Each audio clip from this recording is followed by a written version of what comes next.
Hi, my name is Michelle from the 21st Day team. Congratulations, and welcome to our series and featured ebook, The Secret of the Law of Attraction. I will be your narrator throughout the duration of this book written by Cynthia Ringo, and I'm excited to assist in your quest for change. This is an amazing book, and I can't wait for you to begin. So let's get started. The Secret of the Law of Attraction by Cynthia Ringo.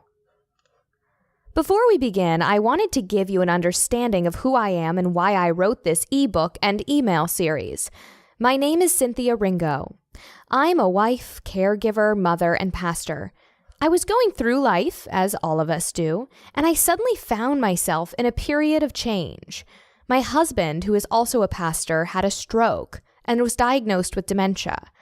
As I made my life adjustments and gained my footing from this whirlwind of events, I became all too aware that things change. I'm currently in my 60s, and I know that change is the one thing you're guaranteed in life. However, I've found that we can affect change through our thoughts and habits. In my research, I discovered that science believes it takes 21 days to create a habit. Now, science is saying it takes less, and some are saying that it takes more. My conclusion is that things that are done over an extended period of time become our habits. Habits will dictate your future circumstance. The 21st day represents that change in circumstance. That day you look up and your life is different. Change is simple. It may not be easy, but it's simple. I hope the following process inspires you and show my appreciation of you letting me into your life. I've included this ebook on the law of attraction.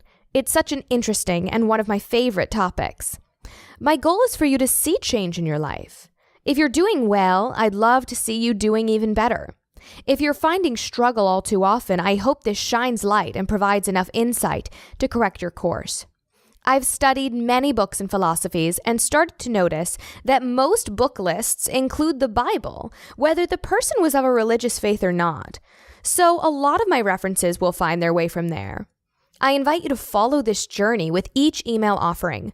Tomorrow starts day 1. Welcome to your new day. Chapter 1. What is the law of attraction? I like to make things as simple as possible because I don't like complications.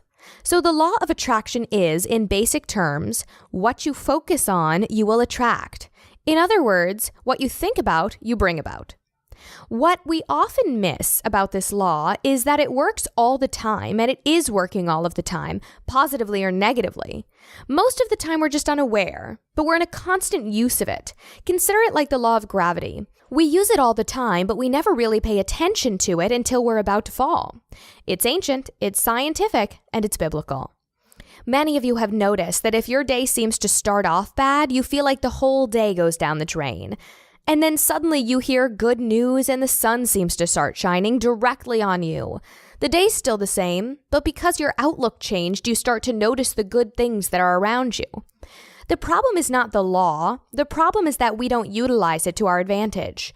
We let our thoughts wander aimlessly with no purpose, like an unkept garden. Without care and guidance, an unkept garden will soon become full of weeds, insects, and predators. Guard and guide your mind as if your life depends on it, because it does. Chapter 2. What you focus on, you will attract. Have you ever paid attention to a child during the terrible twos? Once they become fixated on something, watch out. They are some of the most fascinating creatures to watch during this process. Persistence is an understatement. They will not stop until they get whatever object into their hands. They sneak, cry, pout, etc. Whatever it takes to win their way. More often than not, the adult in charge ends up giving it to them, within reason, at some point during the day. It may be as a reward just to stop acting up for the next few minutes. And voila, the child wins, good or bad. Life reacts to us in the same way. It doesn't matter if it's positive or negative. If we focus on it long enough and hard enough, it will come our way in one form or another. A lot of times we don't recognize it when it happens because we aren't open enough to see it.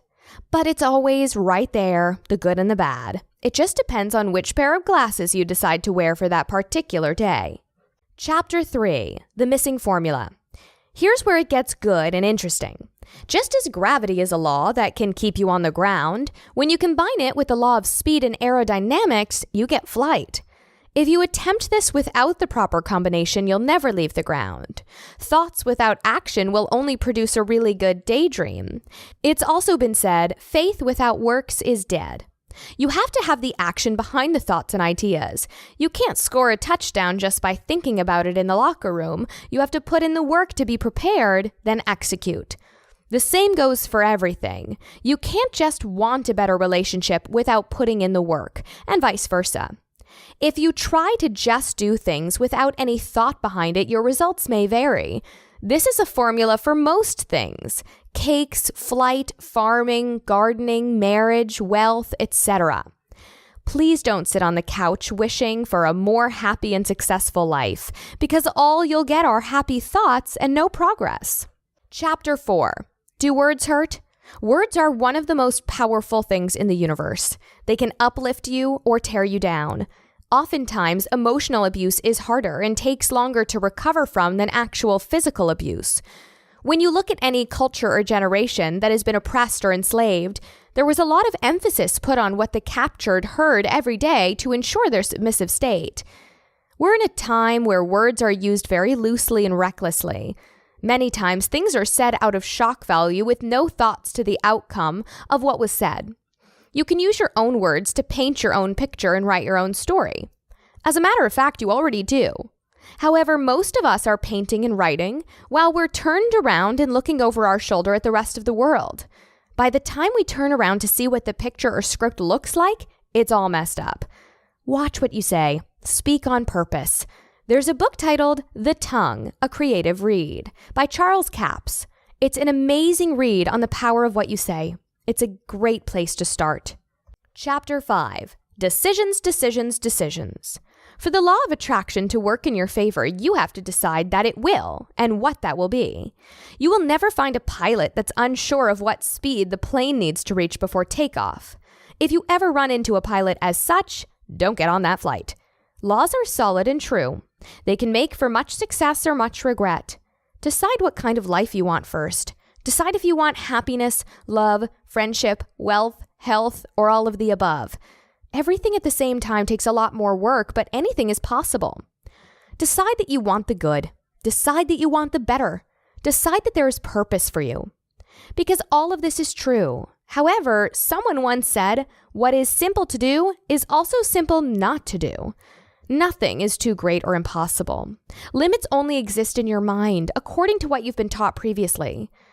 The good news is that now that you know, you can change your present day and your tomorrow. Always reach to the sun so that your shadow will outgrow your past. Stay blessed.